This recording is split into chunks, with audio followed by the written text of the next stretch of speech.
here disagrees with not letting the voters decide in 2023, I would like to honestly know publicly, you could tell us why. Because by waiting till 2023, charter review and letting the voters decide, that act would move the city forward and not backwards. The residents would have confidence that we are working for all residents in our city, and not just for the people who voted for us, but also for the people who did not. We represent everybody up here. And so we need to take their opinions into account. And the way we can get away from us being tainted about this decision, let it go 2023, charter, and let it come to a vote. So again, let's do the right thing here and not take the voters' rights away and let the citizens decide in 2023. It's clear, and again, if anybody up here thinks it shouldn't be able to go to the voters, again, I would ask you why you would not want the voters to decide this. Thank you, Mayor. First of all, I would like to say, I do agree that this does need to go to the voters, and it does need to be voted on in a charter election, and that is not until 2023. But the citizens that have come to me and that have sparked this, I feel that if this is passed today, this will protect our city until our voters are able to vote on this in 2023. I will call for a motion. Mayor, make a motion to accept ordinance number 02021-903, ordinance of the city of Kirby, Texas, amending charter 30 of the Code of Ordinances to provide for certain qualifications for candidates for mayor or for places on the city council with certain places on the city council of the city of Kirby. Second.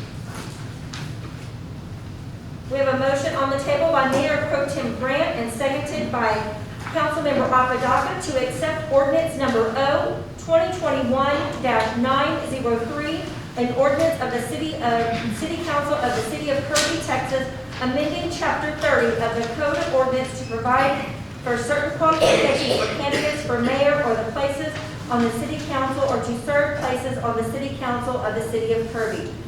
City Secretary, please call roll. Mayor Pro Tem Grant? Yes. Councilmember Apodaca? Yes. Councilmember Salazar? Yes. Councilmember Ryder? No. Councilmember Street? No. Councilmember Martin? No. Mayor Aldridge? Yes. The ordinance number O-2021-903 passes. Moving on to 9B, discussion and possible action on statements on qualifications on city engineering services. Okay, so as you know, the city went out for requests for qualifications, statements of qualifications for city engineering services. Those were due on September 10th, and at that time we received 5 submissions. We had a small committee get together and review those submissions and narrow it down to 3. All 3 of those companies were invited to attend tonight's council meeting to provide a presentation, overview of their qualifications, and allow council members to ask them questions. What we would like for you to do tonight is you will ask them any specific questions that you have related to their qualifications only, qualifications and experience, types of projects that they've done, and those services in general. There will be no discussion about cost. What you are asked to do is out of the 3, you rank them 1 and 2, and you take action to allow the city manager to negotiate a contract with whoever comes out as number 1. In the event that we're not able to negotiate a contract, then we move on to number 2. And so we have them set up in order. So first up is going to be Ford Engineering. And we have Mr. Mark Hill present. It's totally up to them. All of them are in the audience. They can all stay and listen. If they don't feel comfortable listening to each other, they can step out. But you know, either way. Good evening, Mr. Hill. It's nice to see you. Good evening, Mayor Eldridge and council members. How are you? I have no trade secrets, so they're welcome to say. Ford Engineering has been around since 1978. We've been serving the San Antonio area and specifically the city of Kirby for many years. Why Ford Engineering? We have an existing working relationship with the city of Kirby. We're a local woman-owned small business. We have over 43 years of experience and we deliver quality product delivered on time by somebody who cares. Just so you know a little bit about our history, in 1978, Mr. Ford, Ed Ford, established Ford Engineering, Inc. In 1999, Mrs. Ford was promoted to president of the firm, and we became a woman-owned small business by SCTRA. In 2001, I joined the firm, and in 2020, Mr. Ford retired, and I took over responsibilities as president, and Mrs. Ford took over responsibilities as CEO.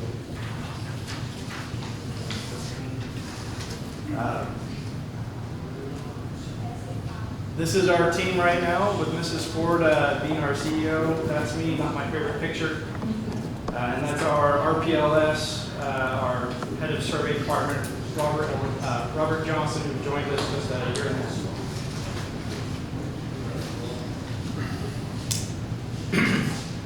So our experience in the field of working with small municipalities and large municipalities being we work smarter, we do our best to make your budget go as far as possible.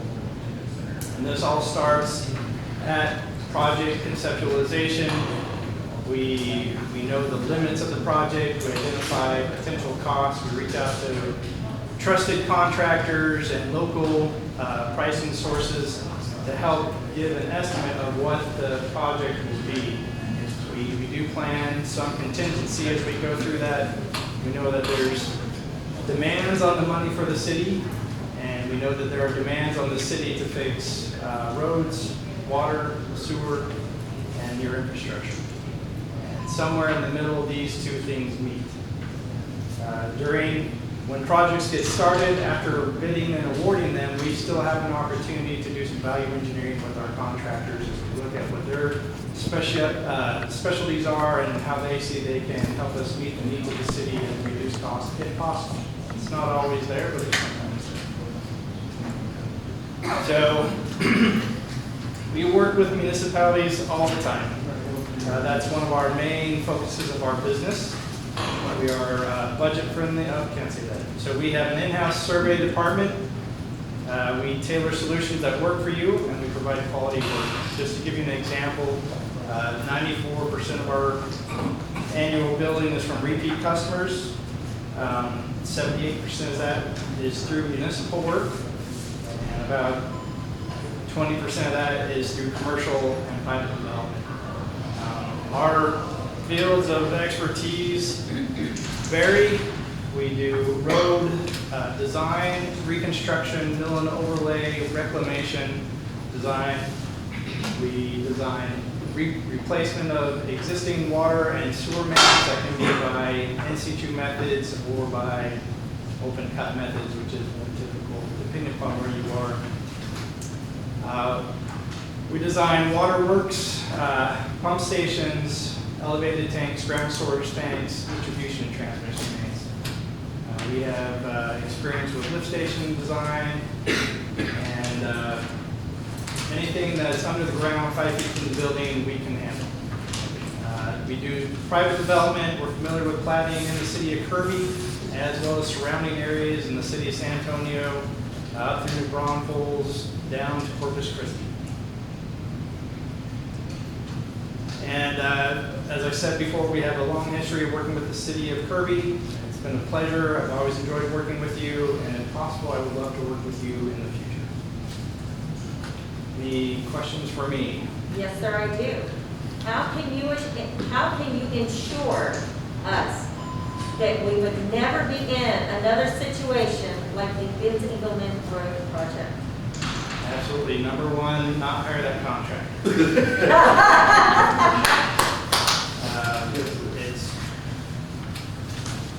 So I've been working here for 20 years, and that was the first time I've ever had a contractor do that to me.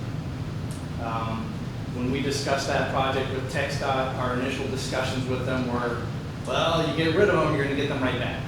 I believe we brought it to council, and we're like, oh, they're almost, they made all these promises and promises and promises.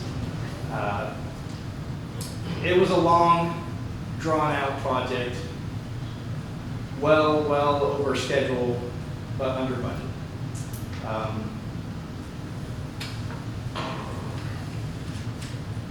In hindsight, 2020, we would have fired them or terminated their contract after the 6 months, for 6 months. Their references checked out. We worked with them before on smaller projects, they were fine. It was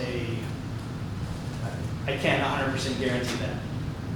But knowing what I know with that firm, I won't hire them. And I will be on the lookout for any others. We do our best to contact all references of contractors when we do recommendations for municipalities. And usually that susses out the bad apples. You can find out, hey, yeah, they were really late and they did poor quality work. It usually comes up. They'll say something like, we can't recommend them for future work in our city. And that's usually a red flag. That's the best I can do for that. Other than that, we managed that project the best we could. And we worked really hard in the city to make it come in on budget and a little bit below. I wish I could have had a cattle prod sometimes to push them along, but I didn't have it. Thank you. And then Councilmember Street. Yes, sir. We are talking about and considering getting a zipper machine and the machinery it would take to do road repair ourselves. Would your company be able to do plans for us for that without getting the contractors as well? Yes. We can provide plans for in-house work for this. Okay, and then if we needed to just get a contractor to do the overlay at the end after we've done all the other work,